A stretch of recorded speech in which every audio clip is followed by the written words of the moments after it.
Hey, how's it going, everybody? Welcome to this week's episode of the UvsU Podcast. I'm your host, Kyle Horton, and I'm here with Desiree Nidiffer. Nidiffer, the last name, Nidiffer. Yeah. I was just going to skip the last name and just focus on the first, because that's all I could really pronounce without messing it up. But she corrected me on that. But welcome on the podcast. Thank you. Thank you for having me. No, thank you. So we'll just jump right into it, like we usually do. So tell me a little bit about yourself. Yeah, so my name's Desiree. Covered that already. I'm 28 years old, born and raised in Pemberville, Ohio.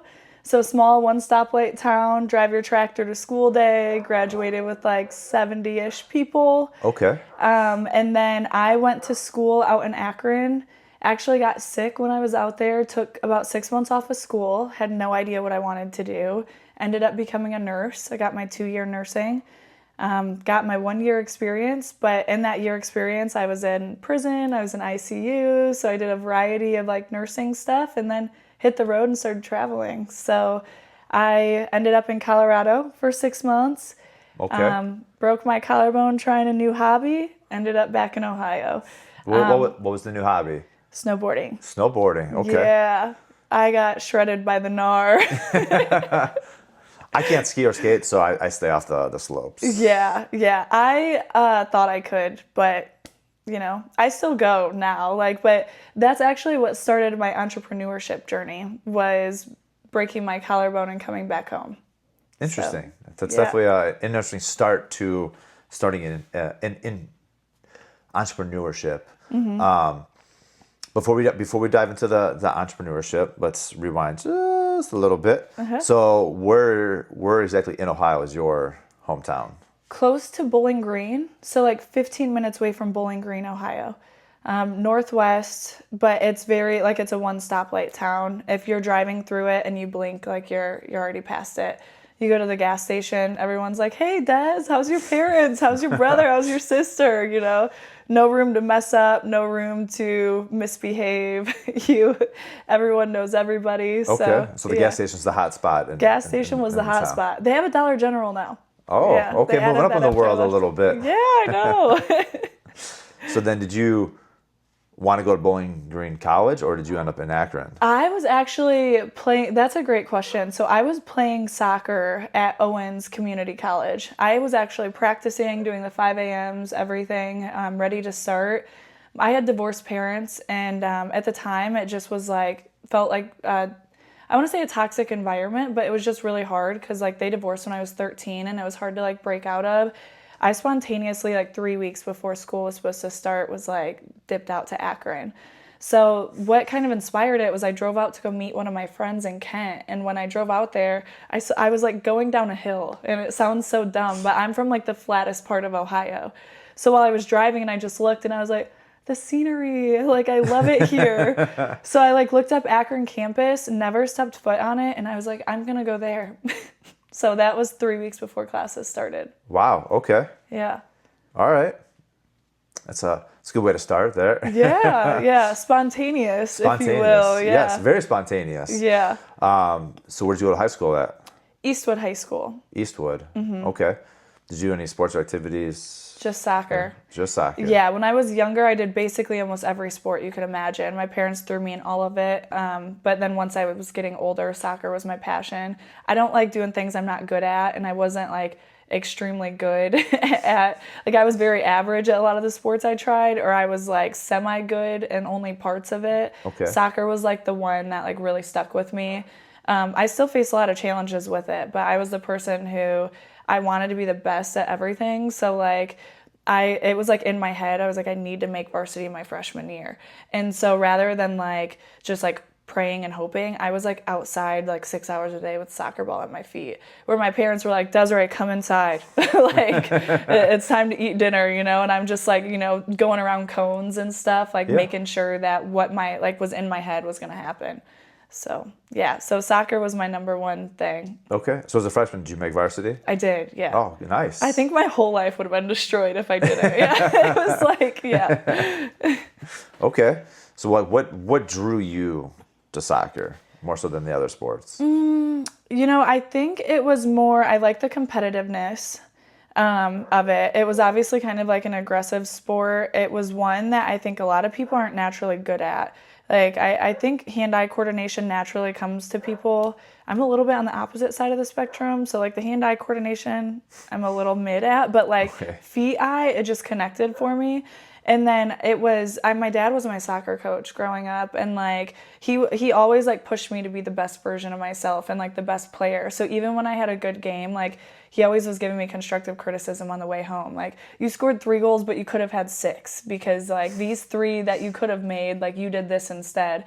They got me like a trainer. I had a trainer that was from Europe. He put me on a national team when I was a U18 national team when I was 14 years old. Wow. Yeah, so I just kind of got like the crap beat out of me when I was out there, but like it was learning through experience, you know? Yeah. So I think a lot of it was like my dad was a big driver in it. Okay. Yeah. Now, did you play when you went to college? I practiced with college, but then when I went to Akron spontaneously, I was going to walk on, but I was too late for it. So I just ended up playing co-ed soccer. Okay. That's more like a club sport? Yeah, it was more just like girls, guys. It was just like a summer league kind of where we all would play. I actually, funny we bring this up, I just joined a league. Like, I'm 28 now, so this is back when I was like 18, 19 years old. I haven't touched a soccer ball since. One of my girlfriends was like, do you want to play on this co-ed soccer league? I was like, yeah, absolutely. Yes. Oh my God, soccer is not one of those sports you can walk away from for 10 years. Like, I was huffing and puffing and tasting blood in my mouth. Oh, yeah, that's a lot of cardio. That's a lot of running like back and forth. Like, you got to be in like top shape to play soccer. Yeah, you're not kidding. Yeah, so like the co-ed league this year like completely annihilated me. But that's something I'm going to keep doing though, I think. Yeah, okay. My 28-year-old joints just don't bounce back the way they used to. Stop, please. Please, instead of like a baby, we'll cut right to that. So, I don't want to hear about 28-year-old joints. Okay, so you go to Akron. What did you minor and major in? I was initially in my pre-med, so I didn't really know what I wanted to do. I thought I wanted to be a trauma surgeon, so I wanted to do plastics for trauma patients. But I was just in pre-med trying to figure it out. I was working at the hospital out there as an STNA, and oddly enough, when I was there, one of the nurses was like pointed out a lump that I had in my neck. And I was like, oh, I had that lump. Like, I just, was sick. Everything's swollen. And like, she almost like harassed me the whole entire shift where she's like, you need to go downstairs afterward to the ER. And I'm like, okay, fine, I'll go. And I went down and I actually found out I had thyroid cancer. So, wow. Yeah. So when I found out I was sick with thyroid cancer, like that was 2 months away from being home. So like, I just was living on my own for the first time. I ended up not having I was in a dorm and I ended up not having a roommate. They ended up not showing up.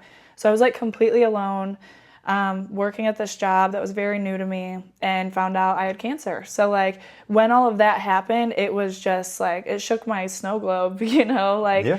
And so that's when I took time. I had a lot of complications after my surgery, and I took my time out of school for that. And I was in the ICU for like 2 weeks, the neuro ICU. And when I was there, it's like the nurses and I became like besties, and they made like my whole horrible experience into a much better experience. So I ended up deciding to pursue nursing at that point. Okay. Yeah. So. Like mic dropping on you right at the beginning. Yeah, you are. Big guns kind of just steered you one way in a very dramatic type of way. Yeah. So how did you feel? Like, what were you feeling like when you were going through that? Like when I'm sure the doctor came in and told you like, hey, like this is what you got. Yeah. So honestly, what happened is I had a resident doctor walk in and look at me and say, I can't diagnose off an ultrasound, but you have dead cells on the inside and you have a high indication of having cancer. And I said, what is high? She said, above 90%. And so I sobbed like a baby and she handed me a thing of tissues. And then you could tell she was not very, didn't know what to do with the emotions. And she was like, let me know if you need anything, and kind of backed her way out. And I honestly, I genuinely thought my life was over. I thought that was it for me. And which is so dramatic looking at now, because I'm like, if you're going to get cancer, that's the best type. If we're being honest, it is. And I don't have to do chemo. I don't have to do radiation. I just had to get it removed. I had to take some radioactive iodine and be radioactive for a couple days. And that was the end of it. So there wasn't a whole lot of like hardships to overcome. It was more like the mental side, like the big C word, like you hear that. And then now, of course, like that happened when I'm 19. Now that I'm 28, like I've heard 2 additional times that they think, oh, you might have cancer. So like that's like a route that they like always go with for me because of like that weird freak thing that happened when I was young. So it was a hardship. Like it was a big hardship, but my support system's awesome. Like my mom, my dad, my brother, my sister, the person I was dating at the time, like they were all just like super, super good. My roommate I ended up having, like she came out, I was at James Oncology Hospital in Columbus. Okay. I just felt like so overwhelmed with like love and like support around me because I felt like I couldn't like even support my own self. My emotions felt so big. So having all of that was like amazing. Oh yeah, having a support system is huge to have that, especially to go through something like that and have like the people around you to kind of support you. Because I'm sure, and I'm just speculating that like your emotions were just like a roller coaster of like, man, oh my God, like that's some news. Like how do we deal? How do I deal with this? How do I go through this? Yeah. Is there another side to this? Like through the light, if you will, of making it through that. Did they ever say like what brought it on, or is it just one of those spontaneous things? Yeah, really no idea. Like I was obviously like I was an athlete. I was in super good shape. I ate fairly healthy. My dad says it's my pre-workout. He was like, it's that C4 you're always taking. I was like, I don't know about all that now, Dad. But yeah, so I honestly like no idea. So there was nothing, and I think that was the hardest part, is there was nothing I knew that I could change to like get a better outcome. So I just like kept trucking along. Good for you. Yeah. Good for you. I say fuck cancer, and yes, I'm allowed to swear on this. Yeah. Because what you're saying is almost kind of what happened to my dad back in 2019. He like never smoked, never drank, nothing like that. But yeah, he ended up having like throat cancer, and they like just found it like on a whim, where he went in for a different medical reason, and they found that out, and they're like, yeah, this is stage 4, and unfortunately, he did not make it that long afterwards. But yeah, they had like no idea of where it came from, why he had it, because they kept asking us. They're like, is he a smoker? And I'm like, no, not at all. I know it doesn't make Not sense. Like yeah. it really doesn't. I'm sorry you went through that as well, because okay. I like appreciate that. being even like the support system around it, like the way my mom felt, I know she felt so hopeless. Like when I was like calling her crying, like she's crying with me, and I'm like, don't cry, Mom, I'll be okay. Yeah. But then like at the same time, I'm like, shoot, I need to cry, but like I don't want like my people to worry about me, So Yeah. like, and I think that's like a continual fear of hers. Like anytime now, it's almost like a PTSD. Like anytime now I have like a health thing come up, and like they're bringing up like, oh, we're testing for this type of cancer, and my mom, like I'm always like, I'll tell her after I get my results. Yeah. That was gonna be my next question. Was gonna be like, hey, do you share that news, or is that something you just kind of keep kind of close to the chest? Yeah. As you're going through that process now. Yeah, like I share that with like my partner, my close like support system, but besides that, like I don't really, even with like I don't want to feel like a burden in a way, and I know that I don't, but it's like I don't want to cause stress in like my parents' life, especially if it's not needed. And so now I feel like I've gotten to the point, like when I was 25, they found 2 lumps in my lung, and they're like, oh, we think you have cancer. And like, and the nurse, like when she was talking to me, like she was teary-eyed because she knew my past. So like she was having a hard time like delivering the news. And like, so then I'm crying when I'm leaving. And then like I go through all of it and I was fine. And like there was nothing. And then just recently, like same thing, like I've been having weird things going on with my nervous system, like on my face. And they, again, go into leukemia or lymphoma. And like, so that was like a huge scare that I went through from February just up until like a few weeks ago. And then like found out that all that testing was clear. Still don't have an explanation. Yeah. But like, it's still, it's like something that's going to be ongoing. So I think mindset is the biggest thing behind it as well. Like, of course, you can't help, like if you have like stage 4 or something that like you really can't control, like you can as much have the mindset as you can, but like you also need to give yourself space to grieve throughout it. And so like I feel like I go through that. Like I felt very big emotions towards it. I expressed those things that I was feeling, but then I was like, I have no choice other than to like truck along and get through this. No matter if I do or if I don't have it, like my only choice is forward. So like I can sit here and I can be upset and I can give myself that space now, but then like now that I'm feeling it, I can work towards healing it, and I got to take the next step. because if I stand here in the same spot, I'm not going to make any progress. Like I'm not going to get through it.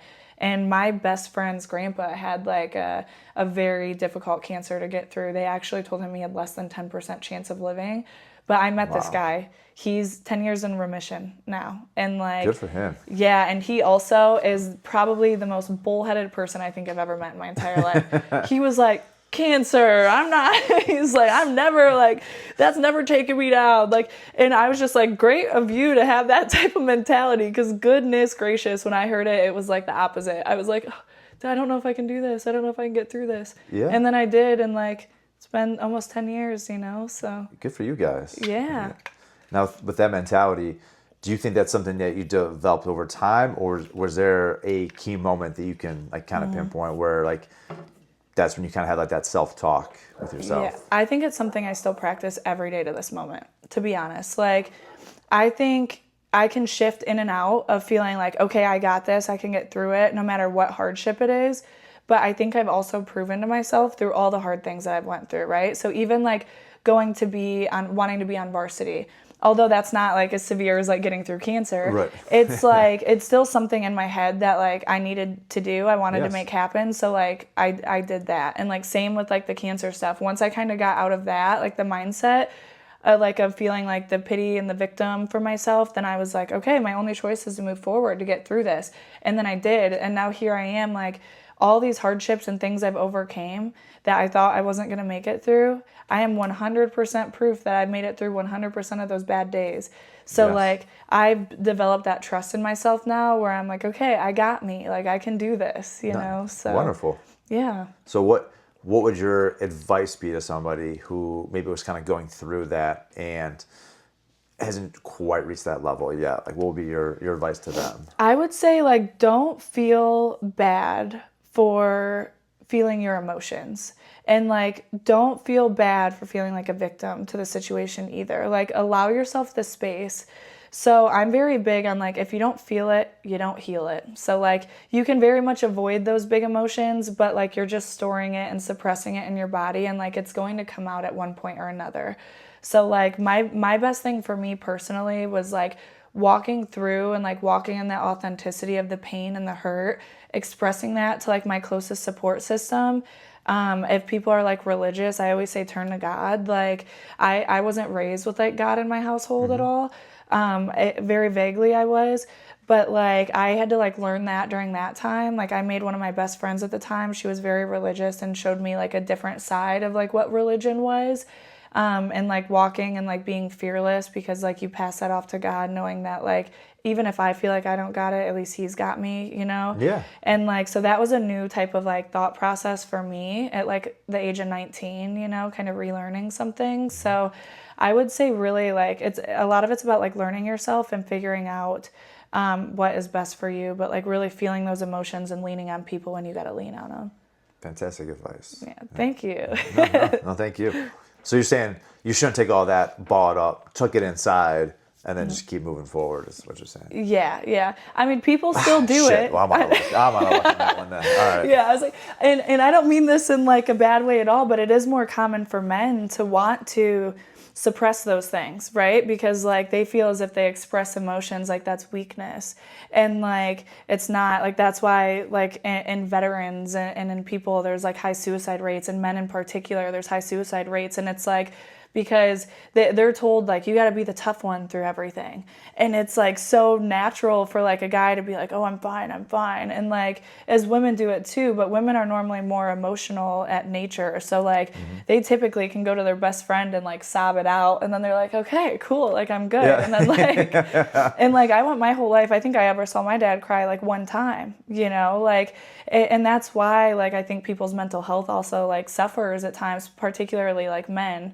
I deal with the veteran population a lot, deal with a lot of PTSD, and like those things are like very real. Like they really, like everyone's mental health matters, and like no one's weak for expressing it. So I think if people start viewing their emotions as like a strength rather than like a weakness, it helps you like build and grow as a person. I mean, it really does, you know, especially speaking from like the male side. And you're right, because that's like the archetype type that's out there of like, you can't have any emotions, you can't share things, you can't be like that. Like you have to be tough all the time, or else, you know, there's like this like, you people are like afraid to share those because they don't want to be made fun of or kind of like brought down. But from what I've noticed in all the different variations of circles that I've been in and out of, it's funny because it's either the top person, or the more popular person, or the person who people like kind of view as being like a stronger rock. It only takes them to share like one time, and then it becomes like a common thing where like that. Okay, like that. If that one person can open up and say stuff like that and share like, oh, do I got PTSD, or I'm dealing with this, or I had a loss in the family, or I'm crushed from this relationship, then I've noticed that other guys will kind of feed off of that. Like they don't like make fun of that person. It's kind of like, oh damn, he's kind of pulling back that curtain. Like it's almost kind of like somebody does it and then the other person's like, oh well, now I can feel a little more comfortable kind of pulling back that curtain. And it's weird, and it's interesting watching then that dynamic where, yeah, sure, like down the road, yeah, now we can kind of make fun of each other and play off of that. But like in the moment, people are like kind of shocked by that vulnerability, but then they also like accept that at the same time. And it's like, man, it only took one person to do that, Yeah. And then now everybody else feels now comfortable doing that instead of having that mentality of like, yeah, like I got to lock this in, keep it super tight. There's even times where with my boys where if I'm super stressed out, I'll like relay that to them. Hey, I apologize in advance. I know it's not the right thing, but maybe I'm a little short or snappy today. This is why, so that way for me, it's they now understand of like, okay, this is why Dad is stressed out. This is why he's a little shorter than normal, and it has nothing to do with them. And I try and communicate that to them as best as I can. Yeah. Now, granted, they are a handful because they are three rowdy boys. So yes, they do contribute to that a little bit. But that's that communication, and that's kind of like what I'm hoping is like as they progress or as they get older, they kind of see that of like, hey, Dad kind of had that line of communication to where like he was able to like express of like, hey, this is why, or when they were little and when my dad passed, I had to like explain that to them, and then like, hey, this is why Daddy may not have like the energy or want to play as much, because this happened, just communicate those things with that, and I've seen that play roles in and have like benefits all across like the spectrums, like with them, and then like I said with like the other guy circles that I'm in and out of. So I completely understand what you're saying. Yeah. With that. Yeah. Okay. So now you get through all that. Yeah. Right? You get through all that. Now, is that when you were working in jails, or did you go to Colorado first? So what happened after that is I then started my nursing career. My nursing school officially. Like that was the turning factor. So I went to North Central State College out of Mansfield. I was brought to Mansfield, the person I was dating at the time. So I ended up there and I finished my college, went through like a breakup of almost 4 years, like right before I finished my college. So that was like another like big hardship, like being in nursing school, like actually having to like afford live on my own completely. And like nursing school alone, like when you step into it, they're like, don't work. Like it's so hard. Like don't go through breakups. Don't do all these things. Like when I was at orientation, I was like, oh my God, I'm never going to make this. Yeah, right. Yeah. But then like at first I got like a little intimidated and anxious, but then I like told myself too, I'm like, dude, I've done anything I've set my mind to. Like I'll be just fine. Right, and I'll be damned I was. Like I worked 40 hours a week through it. And then when I went through the breakup and I moved out to Ashland at the time, I was trying to get an ICU job is what I really wanted. So what I ended up doing was putting an application out there for nursing, like right before I like got my NCLEX all completed and set up. And I got a call, and it was for a correctional nurse position. And keep in mind, I had no context behind it, but they interviewed me, and I'm like, yeah, I'm a new grad. Yeah, I'm excited. Like, nursing. Like, yay. And they're like, cool. So you're going to start, like, this day. And I'm like, all right. They didn't tell me. Like, I went and did all my pre-stuff, like my drug screen, my background check. And then they gave me the address of where to show up. Now, like, I'm spontaneous. I don't always look into everything that I'm doing. So like, I just like showed up there with like, just like my lunchbox. I had like my water jug, like my Apple Watch on. And I walked up there and like the lady was like cutthroat. She's like, Apple Watch needs to go. And I'm like, oh, okay. So I go out to my car, I go drop my Apple Watch off, and she's like, your lunch needs to be in a clear bag. That needs to go. And I was like, oh my God, okay. So like, I'm like, what can I bring in here, Yeah, right. I couldn't take my cell phone. I couldn't take my Apple Watch. I couldn't take my lunch. I couldn't take this because water has to be completely sealed. Like, it was all of these things, and I'm like, what did I just sign up for? Like, this is a little intense. Yeah. And so then I go through security, I get wanded, I go through one locked door, I go through another locked door, and now I'm going back through 2 more locked doors and a facial scanner. And now I'm finally in this huge compound where I was like, what did I just sign up for? Like, I don't think I belong here. I was a 20-year-old girl in a man's prison. Like, I had no idea what I had signed up for. So much so, I walked into the infirmary and I was like, thank God I'm not in Mancy. I heard that place is pretty bad. And the guy goes, well, honey, welcome to Mancy. I was like, oh no. Like, my life is over. Wow. But then Okay. they started making bets and they were like, oh, we'll see how long she can last here, blah, blah, blah. But I adapted. So I'm like, okay, I double layered my clothes. I wore extra large scrubs. Like, there were all these little like quirky things you can do in prison that you have to do in prison that you don't normally do outside of prison. Like, one is like never, well, I'm sure like, with kind of like your job and experience, like you don't have your back where you can't get an exit, like, Right, yeah. like you don't have your back to anyone ever. Like, you have your back in like a place where you can be safe. And like, also like I had to bend at my knees, not at the waist, like just all those little things. But they started making bets on like, oh, how long do you think before she like leaves here? Like one of those things. Well, then I ended up landing my ICU job. So I worked my ICU job and I stayed at that damn prison because I'm like, I'm not letting no one win this bet. Like, wow, yeah, good for you. Yeah, they were putting me back in segregation and everything. So I was like getting eaten alive in there. And like, I'm a new nurse. I'm in a very like unfamiliar like field. Like, everyone else I worked with was probably like 30 plus, and like had like a lot of nursing experience. So like, I'm still learning the skills of nursing, and I'm also in like this area where I'm having to learn to adapt everything. So it was super weird, but I did that for, I'd say about like a year and a half, because I got my ICU nursing job as a baby ICU 6 months into my nursing career. So I did that for 1 full year. And then I worked I moved back to Toledo with my dad for a little bit. And when I was out there, I worked at a bigger ICU, a level 1 trauma unit, for about like 4 or 5 months. So in total, I had like a year and a half at the prison about, a year in regular ICU, and then about 6 months in a big ICU. And then that's when I was like, screw it, I'm doing travel nursing. Okay. Yeah. Nice. And then when I said screw it, I said big screw it, I'm going to Colorado. Okay. What drew you to Colorado? The mountains. I didn't know nothing about Colorado. I knew nothing about the weather. I knew nothing about the city. I just knew that just like the hills drew me to Akron. To Akron? The mountains drew me to Colorado. That's fair. Okay. Yeah. That's very spontaneous. Yeah. Not looking into it, just going Yeah. out there. Okay. Yeah. So then how was the whole travel nursing scene at that point? It was awesome. Like, I was scared. Like, and I actually bonded with all my travel nurses over this. Like, when you leave your home or you leave like your normal, and like you're leaving your friends, you're leaving your family, and it's not like that I'm leaving them. Like, I can't drive down the road anymore. Like, right now I can drive an hour and a half. I can go see my family. When I was there, it was an 18-hour drive. It was like a 3.5, 4-hour flight.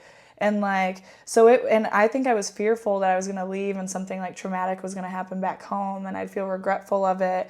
I was also scared, like, what if all my friends forget about me? Like, like, and then I had no idea. Like, I thought I was just going to beat bop around for like a couple years after that. And I'm like, well, I can't date and I can't do any of these things. So like, I was looking at it almost like glass half empty, where I was like super nervous.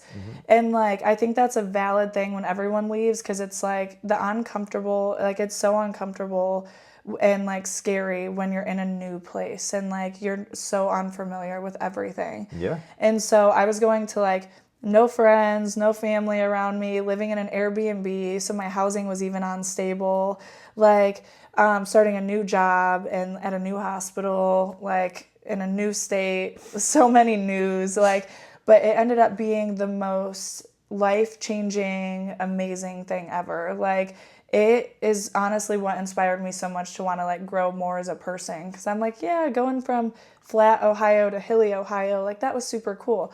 Going to Colorado, like the people I met there, they're like, oh, I just got here from Hawaii. Oh, I just came out from like Arizona. And oh, I'm going to Alaska next. And I'm like, you guys are so cool. And they're like, hey, let's go snow skiing. Let's go like snowboarding. And I'm like, people in Ohio hibernate during the winter time. Like, we're going to go do fun stuff. Yeah, like, yeah, right, cool. yeah. Yeah, so it really made me get out of my comfort zone entirely. But it was all for the better. It was all for the better. So do you think you would have grown as much of a person and got that perspective if you did not go and travel out there? Like if you stayed here and stayed local, do you think you had that the same mindset and development of like that self-awareness and self-growth that you obtained when you were out in Colorado? Absolutely not. Not nearly. Like I would have ended up having that growth at a way more delayed time. Like I think maybe when I was like 35 or whatever. A lot of people that, now that I've been in Cleveland, I've met a lot of people that are a bit different, like where they're all like have more stories, like more experience. Mm-hmm. But a lot of people like where I was from, like they were all born and raised in that same town, having kids in that same town. Those kids were staying there, having their kids there. Like it was just like that was home and that was it. Yeah, so you broke that small town mold. Yeah. So I think like doing that and just throwing myself into this completely uncomfortable period where I had no choice other than to figure it out. That's what I kept telling myself when I was going. I'm like, worst case is that I end up back home. That's the worst case. Yeah. And like best case is I have the time of my life and then maybe I come back home. Maybe maybe I end up in Hawaii, you know, like right, yeah. It's really like hard to say like what was going to happen.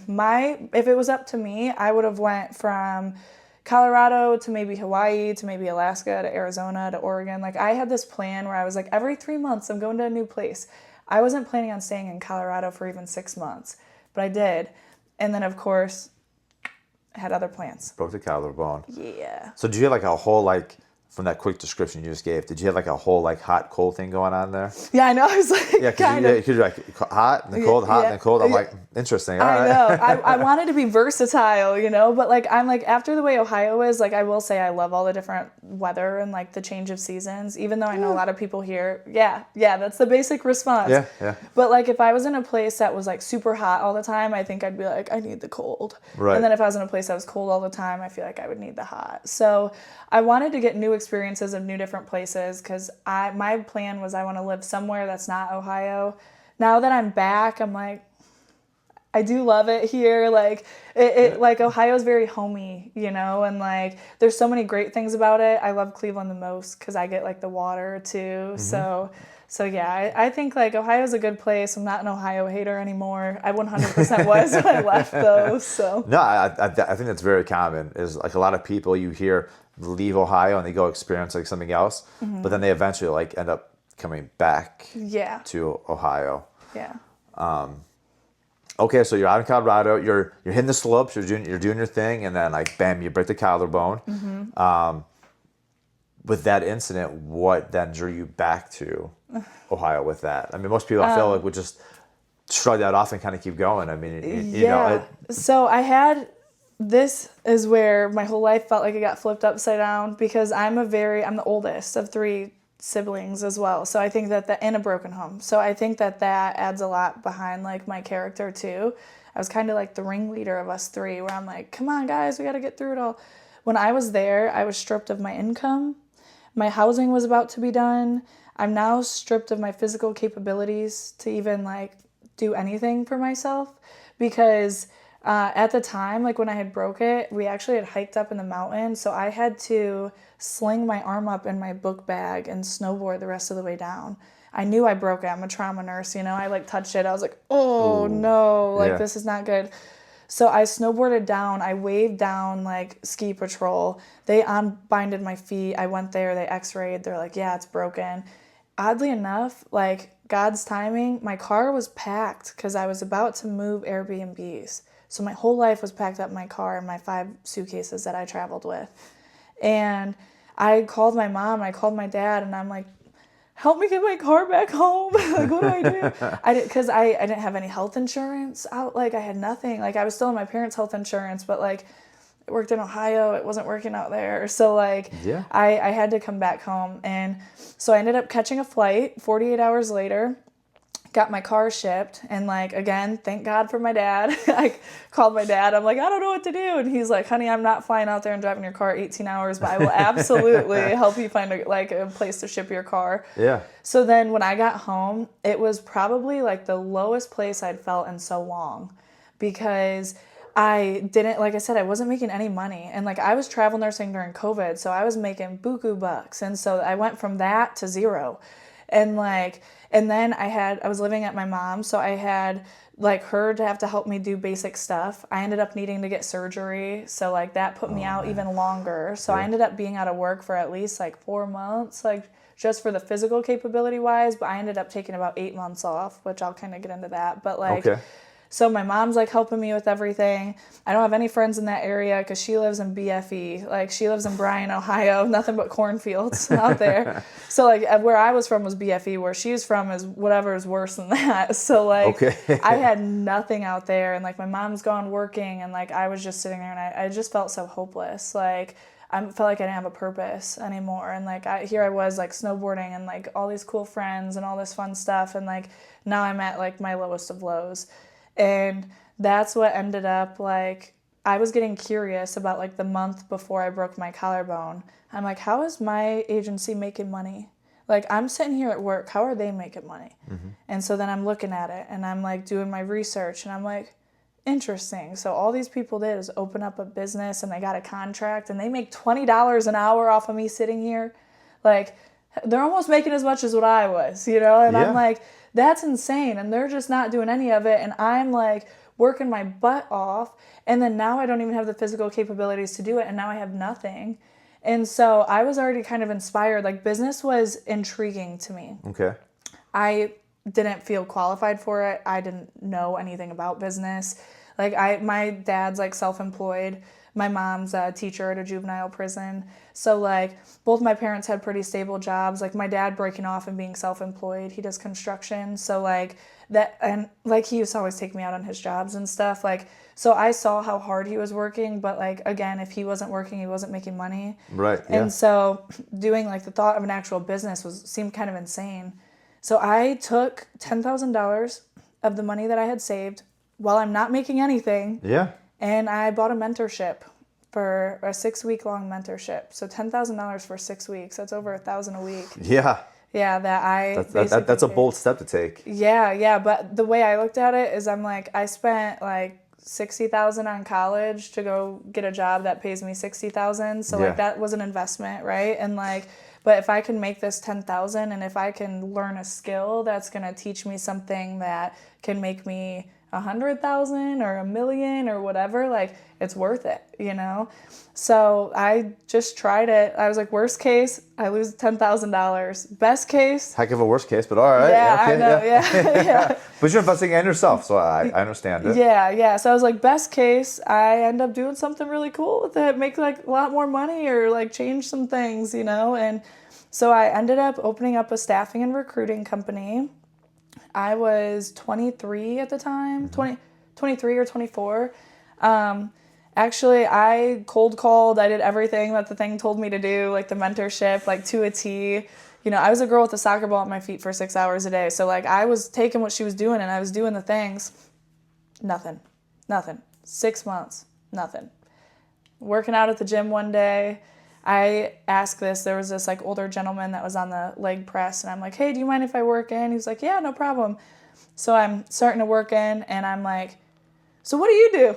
Like, you're here at a weird time throughout the day, you know? Yeah. And he's like, oh, I'm an administrator at a nursing home. And I'm like, you're my type of people right there. Because what I was doing, what I was doing was wanting to hire STNAs and wanting to put them out in nursing homes, like per diem, same thing. The place, the nursing home would pay me, I pay them, and like I make the profit off of it. Ideally, the business makes the profit off of it. So that was like the game plan, you know, but I was like on step 0 trying to get to step 1. Couldn't get to step 1 until I had like an actual like client first. Right. So it was the most intimidating thing in my life. Like, so I go in, he ends up saying what I said, well, he's like, oh yeah, I'm administrator of nursing home. And I was like, oh, cool. So do you guys use staffing agencies at all? And he was like, I spent $8.8 million last year on staffing agencies. And I was like, what if I could save you $1? Yeah. And he was like, I mean, he goes, you don't seem old enough to have a staffing agency. And I was like, I'm experienced enough to have a staffing agency. So that's where it was like almost this alter ego came in, where I was like, no, I can do this. Like, Right. even though I had no proof that I could do it, I was like, yeah, I'm like faking it till I make it, Right, you know? yeah. And so went in, sat down with 6 people around a table. It was so scary because there was like a girl who graduated from the same high school as me 30 years before. There were like 3 different women, there were 3 men, and then this other guy ended up coming in. I'm like shaking, but I'm like, I gotta play it off. I got this, you know? They're like, oh, so like, how's your agency work? And I'm like, I'm still trying to figure that out, you know? Right, yeah. Yeah, but I just, like, I honestly, like, I was just confident. Like, I was just confident. And I'm like, I knew that I'd figure it out. So, like, I ended up going to a luncheon after, it was like 3-4 times I went in there. And, like, time 4, I went into a luncheon and left with a signed contract with a potential up to $8.8 million. So it was like, Wow. just like that, everything, like, changed. But nothing came from it yet. Like, the actual struggle just started then. And Right. that's where I got rocked. Like, I got rocked by business because I don't know how business works. I doesn't know how to build it. I was like one of those circus monkeys with like 6 plates, you know, trying to like, don't let one drop. And I'm trying to hire and I'm trying to recruit and I'm trying to staff. And now I have people out on shifts and I'm getting phone calls from that. And I'm a one-woman show, you know, like trying to like manage all these things. Mm-hmm. So then I feel like my mental health started like really suffering. I learned the tools on how to build a business. I learned the tools on how to create a business, not how to build a business. So like I created that LLC. I got that contract. I wasn't building anything. I was now self-employed. Same thing. Like if I wasn't working, I wasn't making money. Right. And if I wasn't working, my business was failing.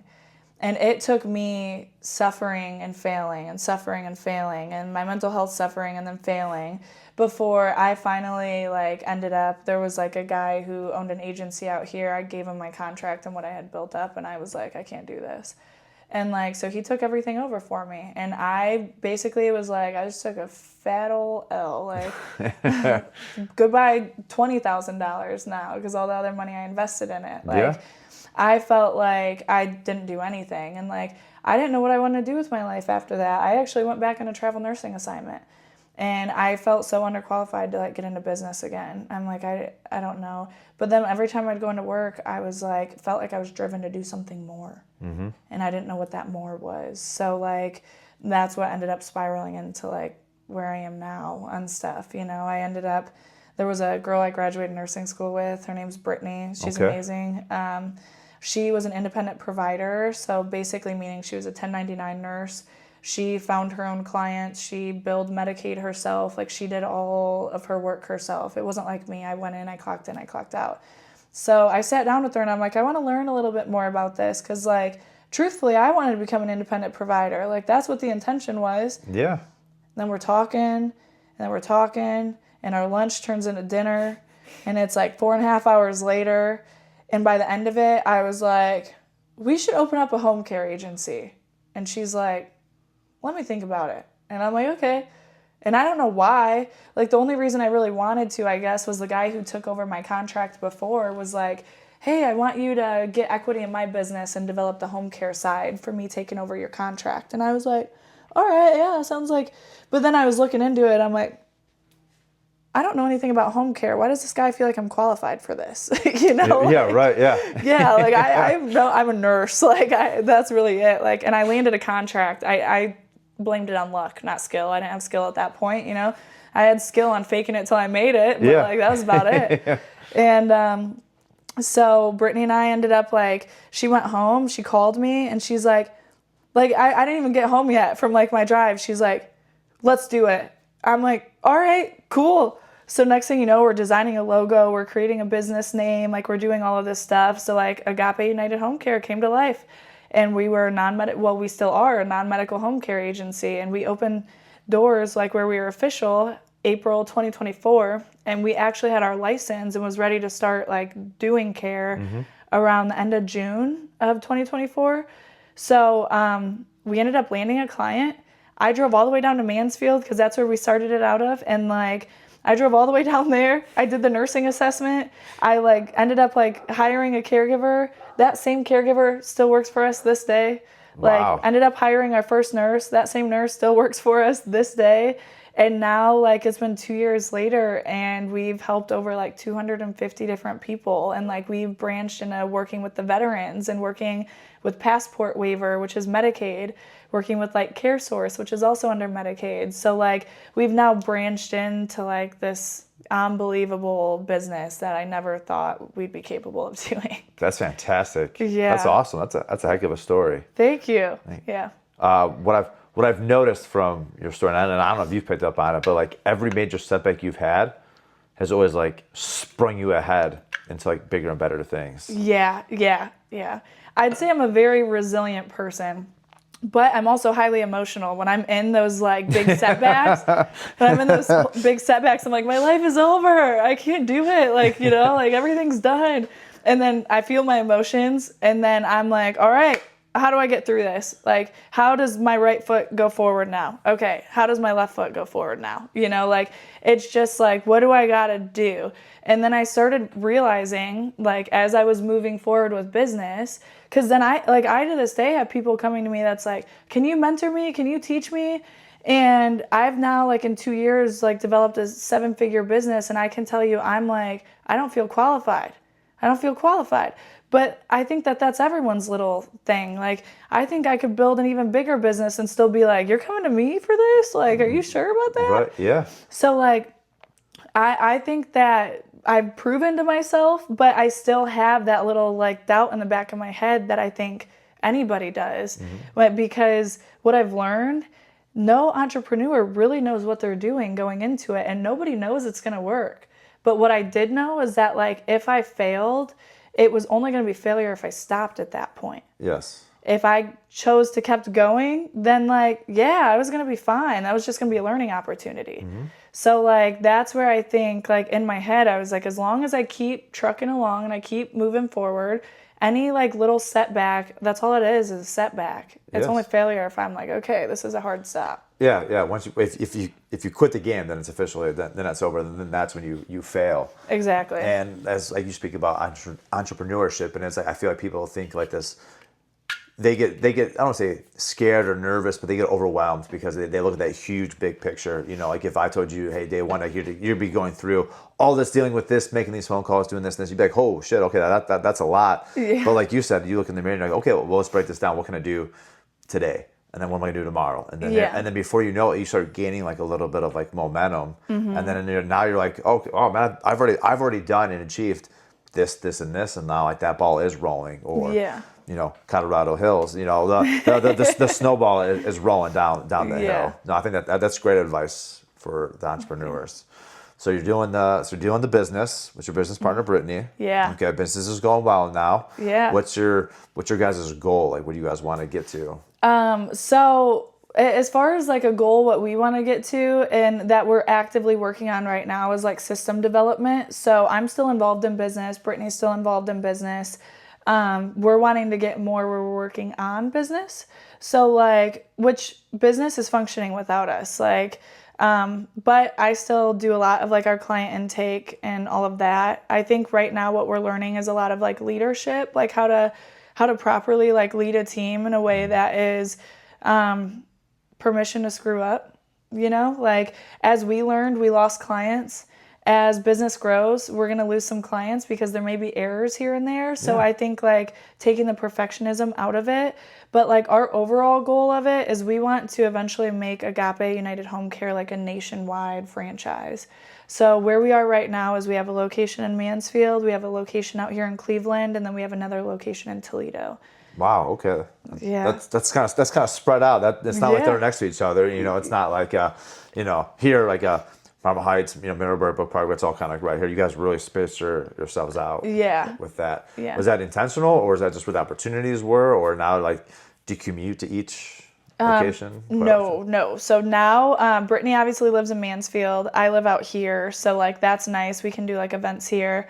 As far as for Toledo, more phone calls like that we do. Okay. But we're learning like a lot of our business is really about like trust and like if people can trust us. But not only that, like we took the extra step of rather than so there's like two different types of fields. Like you have demand harvest and you have demand creation. So if you're in like a demand creation type business, that's someone who may not know that they have a problem until like you kind of convince them that they have that problem, you know? Or like, for example, for me, I can like walk around all the time, feel so thirsty, and then I see like a Stanley commercial come up and someone like hydrated, like drinking their water, and I'm like, yeah, I definitely need to do that, you know? That kind of like creates like that like urge in me, like I should buy one of those so that I'm more hydrated like the person on TV.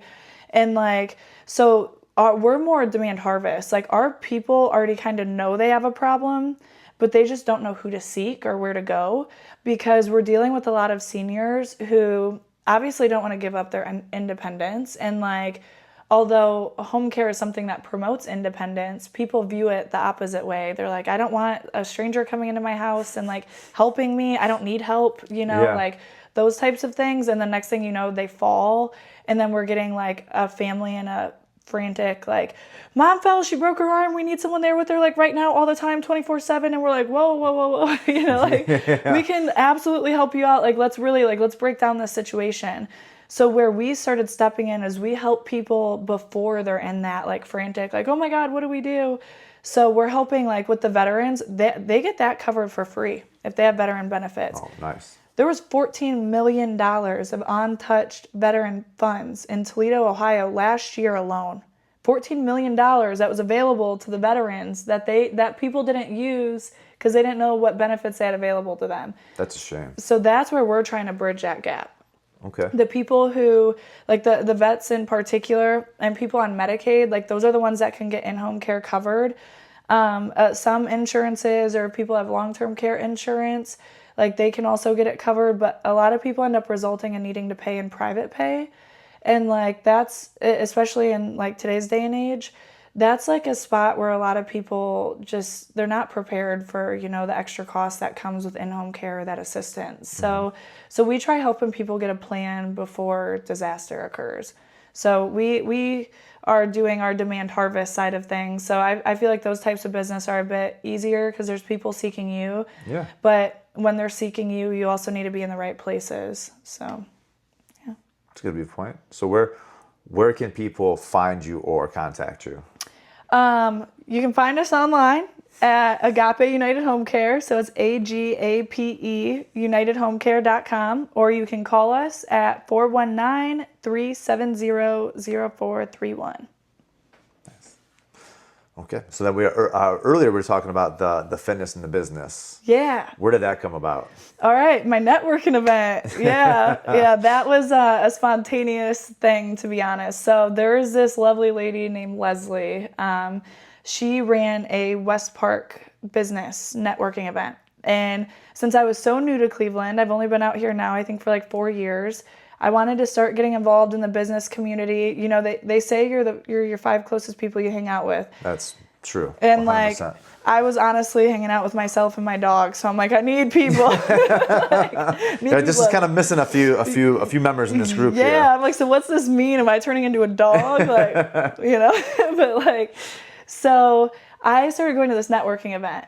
And I was meeting different business owners, and that's where I really started learning too. I'm like, okay, so we're all in different fields and we're all trying to figure it out, you know? Yeah. Like, so I started making some like friends out here that did different business things, got me into like some real estate stuff. Like I learned a lot from these people, their mistakes, some people that have like accomplished and done things that is like still crazy for me to even wrap my head around.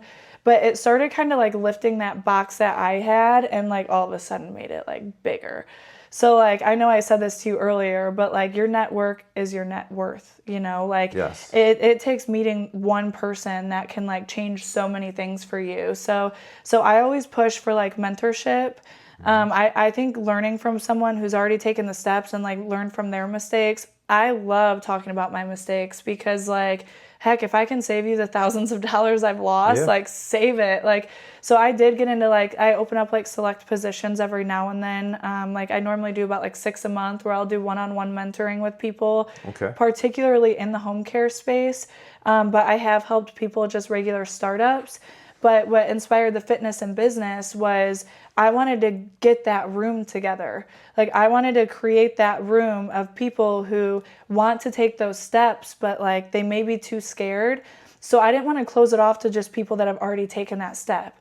I wanted to open it up to people who, because let's be honest, if you're in fitness or you're in business, like we all have the same mindset. Like we're working on ourselves. Yeah, it's the same mentality. Yeah. And like I wanted those people to have like, kind of like be able to implement those things. Like if you have that thought or you have that push that's like telling you to go do something, there's 1,000,010 reasons why not to do it. But there's 1,000,010 reasons why you should too. Yes. And a lot of people stop at the reasons why they shouldn't. And like that's where I wanted to create that room where it's a 2-hour long event. It has a shooting range, so if people like to go like shoot, they can do that. If they want to play pool, we have a DJ, we have some snacks and some drinks, and we'll set up some vendor tables of like local small businesses. So it's connecting like Cleveland's local small businesses. It's connecting the community as like a whole. So this just started back in February. And like our first event, we had about like 30 people come through. March, we had about same thing, 30, 40 people come through. April was a total fluke. I think we had like 6 people. It was like, but it was my biggest nightmare, to be honest. Where I was like, oh no. But it was cool because I had an old professional Monsters player come out there, and like his name is Jake Newton, and he was like doing a speaking thing, but there was no one for him to speak to, and I was like, dang it, you know. But now we're doing every other last Friday of the month. So starting back up in June, last Friday of June, he's going to be speaking at that event. He had a book written on his life and his hardships and his trauma and everything he's overcame. So we have people like that. I always set up like my booth there. We've had like med spas, real estate agents, like all people of all different kinds and all different fields come out there.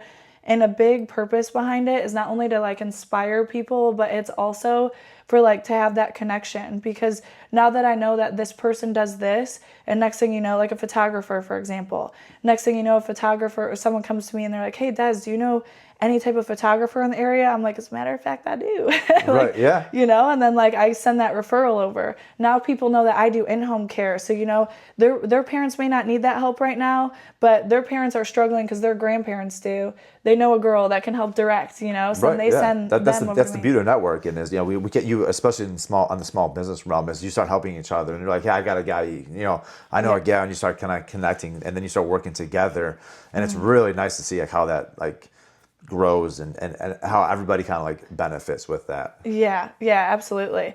And that's what I think has been like an awesome thing from it is I've met a lot of people, but I think some of the best relationships have also like started for me off of like people seeing like, hey, I got you. Like, you know, like I don't need anything out of like this interaction. Yes. But like when I send them over, I'm like, I got you. I remembered you, you know? Right. And like when people feel like that, oh my God, like she like thought of me for that. Like that was so cool. Like let me know what I can do to help you too, you know? And then it turns into one of those things where it's like we're uplifting a community together now. Like we're not, there's plenty of money out there in the world to be made. Like, let's be honest, you know? Like, and like if someone's doing really awesome in that field, I may know nothing about it, but I may be like, hey, I fell on my face doing this in my business. Like, you might want to try doing this or like adding this on, and then like take it or leave it. The information, I don't know your field at all, but like I know what I failed doing. Yeah. So like if I can prevent it happening from you too. So I think like, and TJ, the one who owns Old School Iron Gym, opened up that shooting range probably about like 8 months ago now. And it's an awesome place. Like it's an awesome place. It's huge. And there's like 6 lanes for shooting. We always have speakers come out. Like we've had cancer survivors. We've had startup businesses. I had someone that was arrested in jail and shot who now has nearly a 7-figure physical or personal training business. Fantastic. So it's like people's inspiring stories and like the hardships and stuff they've went through to say like, hey, this isn't the end. Like you're in addiction. Like, hey, look at me now. I'm 6 years sober, you know? Like, that's fantastic. Yeah. So are they all held at Old School Iron? Here are the ones in Cleveland. It's at the shooting range, which is behind. I'm going to pronounce it incorrectly. I think it's like Brigage or Bridgage or something like that. But when you go to Old School Iron Gym, like you go along the left side of it and it's right behind it. Okay, and that's every last Friday of the month? Yep, every other last Friday of the month. Yeah, so starting in June, it's that last Friday of the month, Okay. and then skip July, and then again in August. Now, what time do you usually hold those at? 6 p.m. until 8 p.m. Okay. Yeah. All right. Now, if your circle what would your circle of 5 be now? So I have my best friend in the entire world. I met her out here at the gym. We were bonding over, we were both going through the same crazy life situation. We were bonding over it. She was reading a book on the Stairmaster. I was like, I never met another crazy lady that reads a book on the Stairmaster. So I was talking to her and I'm like, hey, almost like little kids. I'm like, hey, my name's Des. She's like, my name's Alyssa. And I'm like, did we just become best friends? Yeah, right. We have a similarity right here. But she was my first friend I made out here actually. And we now are absolute ride or dies. She's there through everything. Her mom owns Aces Depot out in I always mix up North Olmsted and Olmsted Falls, but they're close enough. Yeah, one of those ones. She owns Aces Depot out there. She's a freaking, am I allowed to cuss? You can go ahead. Okay, she's a freaking badass. She is she's awesome. Her mom is just I love her mom. Her mom's my second mom, Yeah. She's actually saved a second mom on my phone. But she's super inspiring. Alyssa doesn't have a business or anything yet, but she works hard, and she works hard on herself and being the best version of herself. So she inspires me by that all the time because, she'll hold me accountable if I'm making bad decisions for myself. And that's the type of people I want in my corner. And, I have another best friend, Hannah. She's the same way. That support system's insane. They've been at every single networking event. Nice. Yeah, they're I don't care if I don't have a business, whatever. I'm here to support my girl. Yeah. And then Brittany, of course, she has been such a supportive, amazing, partner. Business is hard. I'm sitting now oh yeah, now it's, we did all this. It was hard. I had days where I was breaking down, felt like I couldn't do it. I had days that within 24 hours took some of the biggest losses I've ever taken in my life. And so I've had to learn not to get attached to the outcome. But as I'm going through those emotions, thank God for Brittany. She's borderline therapist, borderline best friend, borderline mentor. I'm hey, I need a friend right now. And she's okay. And then I'm hey, I need a business partner right now. She's bet, got you. Got you, yeah. Yeah, so she's super inspiring to me. And also she's with her high school sweetheart. She had kids young. So her and I have kind of taken different paths. But I learn a lot from her relationship wise too, because she has learned through the struggles you go through in a relationship and how to create a successful marriage. So I've taken away and learned so much from her. I'm my dad, my mom, I don't even know if you want to count them in my 5, but sure, they're my top people, they're ride or dies. My dad's the center of my tattoo. My mom's right here, That's wonderful. That's awesome. Yeah, so my dad and my mom have supported me so much in life in so many different ways. When I'm hey, I think I want to start a business, they're do it, girl. You got it. You can do it. And sometimes I'll get my dad occasionally will be well, I want to be realistic. Is this my mom's you can do anything you set your mind to. So I'll know who I need to go to for what. If I need that constructive criticism, I'm Dad, what do I do? My mom's the delusional, you got it, honey. The real cheerleader where you're I need a little pep right now. Okay, I'm going to go to mom for that. Yeah. Or she knows how I get, if I get a little down where I'm Mom, this is so hard. I don't know if I can do it. She's honey, you know why you got into this. You knew it was going to be hard. And if it was easy, everyone was going to do it. So she'll give me that pep talk where I'm all right, yeah, Mom, you're right. All right, I'm back on my horse again. I just got knocked off for a second, So yeah, those are my top 5. Okay, that's a good 5. Yeah, that's a good 5. All right, so now we're gonna hit you with the big question now. All right, I'm ready. So as the title is called, it's called You versus You. What in your mind would think is the biggest you versus you hurdle that you've either had to overcome? I know you've thrown a few out there already that you've gone through in your life. But what's one of the you versus you hurdles? I mean, you look in the mirror, what's something you have to overcome, and how do you overcome that? I would say we kind of touched on it already, but feeling qualified enough that I can do that, or like I'm deserving of that. I think like we touched on this earlier too because I got yapping right when You're good. But it was like there's a point where you're building business and then it flips where business is building you, because now like you're enduring and going through things that you have never went through before.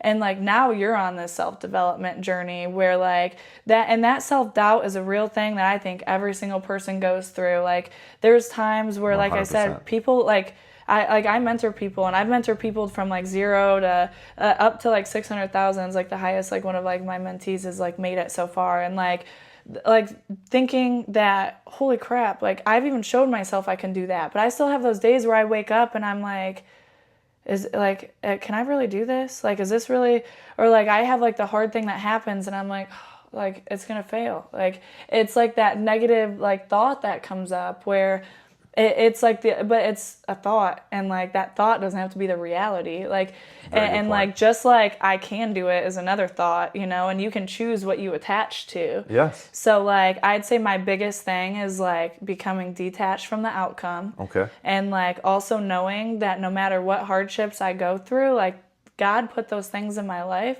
so that I can get to where I'm meant to go. I pray every single night to be put on my highest path. So if people are getting stripped out of my life, if people are getting added to my life, if I'm taking a big loss from a client, if I'm going through the hardest day ever, like I know that rainy day has sunshine at the end.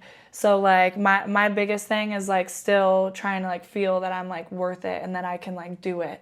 And that's the biggest like me versus me struggle that I think happens no matter what, no matter how big the business gets, no matter like how much I develop as a person.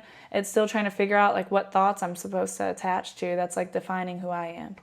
Okay, that was great. That was very detailed and Thanks. and like spot on. And I could not agree more like with that, because I think we all have that self-doubt, that self-question of either questioning ourselves, questioning the business, questioning the path we're on, or the decisions that we have made or that like need to be made. So I think what you're saying is like do a quick self-evaluation. I like the comment you made where like it's just a thought. So I think that's very spot on. Where like, okay, that's just a thought. It's just an idea that I had, but like you can choose what you do with it. I think that was very, very powerful. Thank you. Thank you. No, thank you. Like, geez, motivational speaker now. Add that to the resume. Is that the next thing on the list? Are we going to start speaking of it? It could be. Who knows?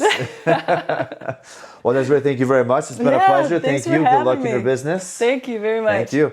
To the next episode, guys. You versus you. It's the hardest battle you ever face. Oh, yeah.